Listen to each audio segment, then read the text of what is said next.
How's it going, guys? Cold there. We're back again. We're dropping yet another video. Right, guys, this video, as you can see from the title, is shared by Grooming Gang Awareness, and it's about depraved paedophile police officer, surprise surprise, PC Marcus Armstrong of Wiltshire Constabulary, or should I say formerly of Wiltshire Constabulary.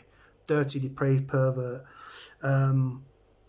There is a huge problem with paedophilia, the police force, the government, like paedophile rings, VIP paedophile rings, royal family, Prince Andrew, namely, the Freemasons, just all these sorts of like organizations, royal family, government, MPs, the police, the judges, etc., etc.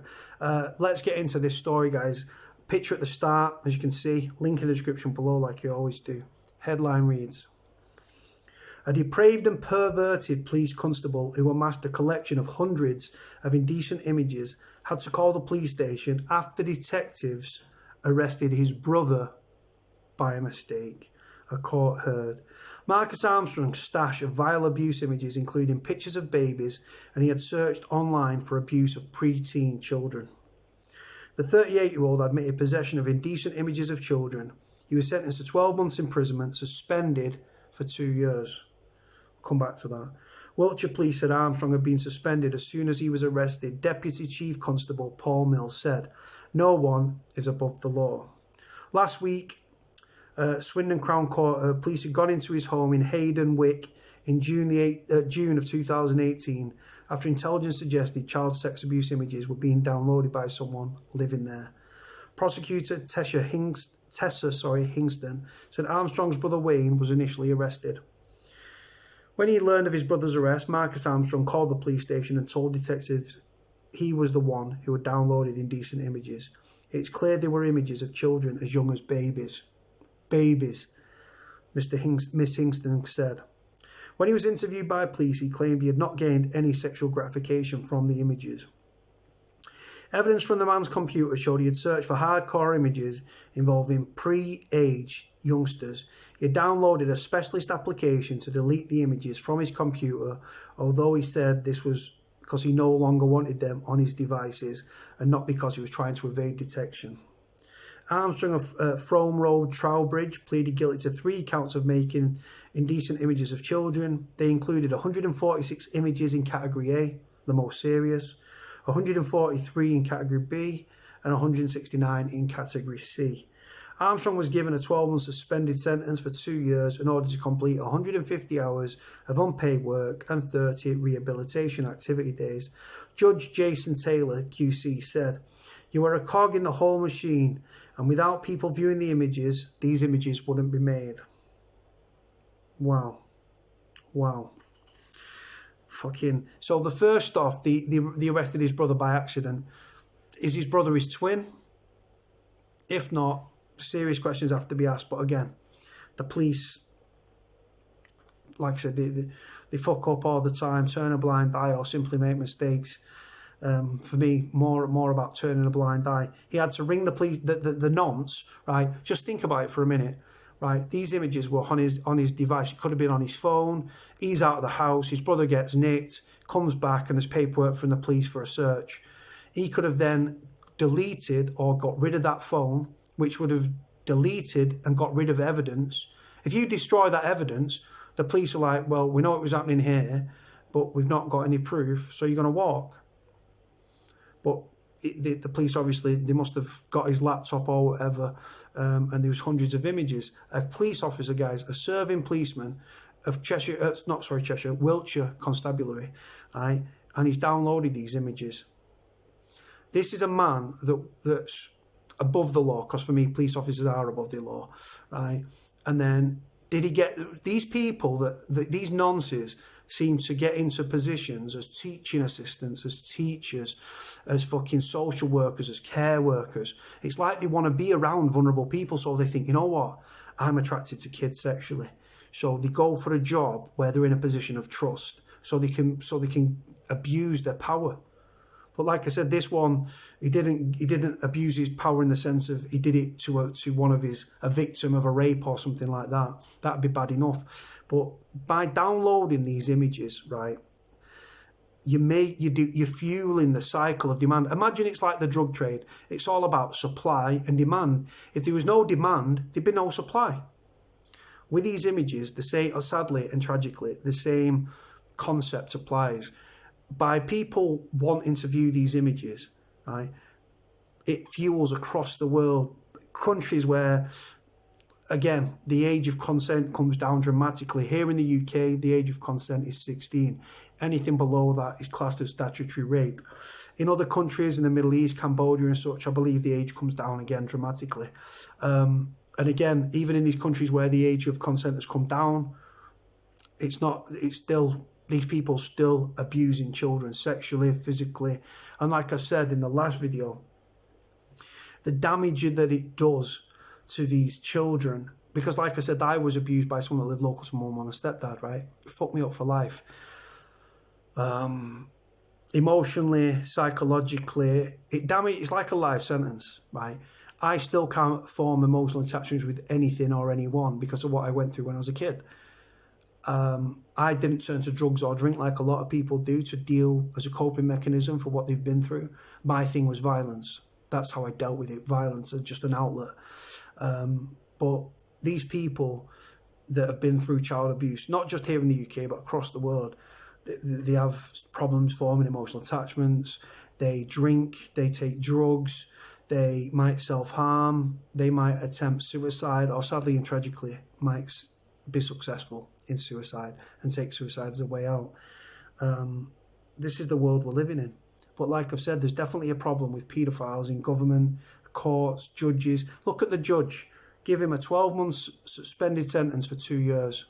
That means if he commits another offence in the next 2 years, right, he'll get 12 months automatically for these fucking images. So he's a free man for all intents and purposes.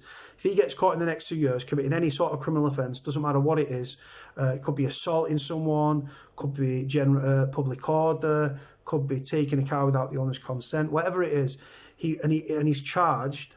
He'll go to court. He'll go to prison for 12 months for that offence, and then he'll be sentenced for whatever the offence that he's committed is as well. So in layman's terms, guys, he's got off the hook. Right, wow, his name's out there in the media. PC Marcus Armstrong, picture of him below at the start. Right, these people should know better. This for me, and did you notice he didn't get any sexual gratification? No, that's bollocks. If you didn't get sexual gratification, you wouldn't download them. There's only one reason that people look at pornographic images, and that is to get themselves off. Simple. If you watch porn in your bedroom, at home, in prison, wherever you might be, you're watching that so you can get your nuts off. Simple as that. But like I said, these people, what they do, it's the same old chestnut, innit? Oh no, I didn't get any sexual gratification for it. You've got 150 hours community activities to do, right? The fact is, no sex offenders register, no sexual harm prevention order, didn't go to prison, no sexual offender treatment program in prison, no nothing, right? I cover these nonsense all the time, guys, right? And you know what the fact is? Unfortunately, and I don't mean this with any pun, but we're soft on these fucking nonsense. The guy's a police officer. The guy should be in prison, right? And he shouldn't be on the numbers. He shouldn't be on protection. He should be in general population. But we've gone soft on these nonsense. What? Answer me a question. Answer me a question. What deterrent does this send out to other paedophiles? Not that it would be a deterrent, because this paedophilia thing, for me, it's a mental, psychological condition. They can't stop themselves. And even if this Marcus Armstrong would have gone to prison, the longer these people are actually in prison, the more likely they are to reoffend, in my opinion. And people can't grasp that. Like, what do you mean, Cody? The longer he's in prison, the more likely he's going to reoffend. Right.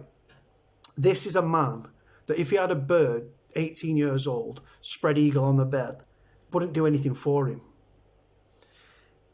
If that was a child in a sexual situation, not that that ever should be the case, right, he would be aroused by that. So when he's in prison, right, he didn't go to prison, but if he would have gone to prison, hypothetically speaking, the the longer he's in prison, say he hasn't got a mobile phone or he can't access a mobile phone, right, in prison, right, he can buy pornography on the canteen, but the canteen pornography magazines is like Reader's Wives, Hustler, all those sorts of ones, right? And they're like 18 women plus. Doesn't do anything for him. So what I'm saying to you, the longer he's in prison, your body's producing testosterone. Them sexual urges are building and building and building and building.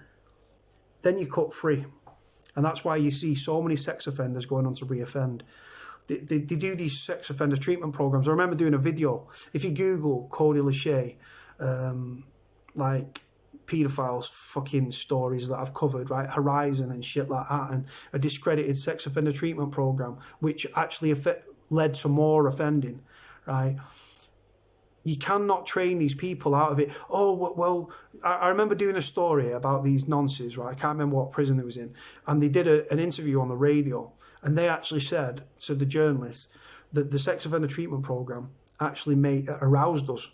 There was like a hot chair in the middle of the room, and you've got all these other depraved nonces in the room. And they all ask this nonce on the chair, like a hot chair, the question. It shouldn't be the hot chair, it should be the electric chair. And they ask him all questions about his offending. And do you know what they do? They sit there and they relive it, and they talk about it, and they talk about it, and they talk about it. And do you know what happened? By talking about what they used to go into details about what they did, raping children, abusing children, making images, indecent images of children, it made them erect. You understand? So it led on to more offending. This is the thing, guys. What message does this send to depraved paedophiles? It's simple, it doesn't. You can't rehabilitate a sex offender. Paedophiles especially, you cannot reoffend a paedophile. You go to prison sexually attracted to men, you will leave sexually attracted to men. You go to prison sexually attracted to women, you will leave sexually attracted to women. If you go to prison sexually attracted to children, you will leave sexually attracted to children. Right? It's as simple as that. The longer they're in, the more them feelings intensify. Build up. They can't view them images. They haven't got a mobile phone. Bam, bam, bam. They get out. And then they go on to reoffend. Whether that's abusing a child, which is depraved and sick and they shouldn't be allowed to, or just view them images, which again, by viewing the images, you're fueling the demand for them, and the cycle continues: demand, supply. And that's why there's millions and millions of paedophiles across the world. And like I said, they're everywhere. They're in government here in the UK, they're in the police force, they're in the judges' chambers, they're in the royal family with Prince Andrew, Epstein and all that shit. Crazy, but it's true. Guys, I'm going to leave it there. Let me know what you think about the video, guys. Link in the description below. How should we treat paedophiles? Can you rehabilitate a sex offender?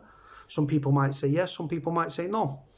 I personally don't believe you can. And I stick to that as someone that survived child abuse by someone that lived local to my mum and stepdad.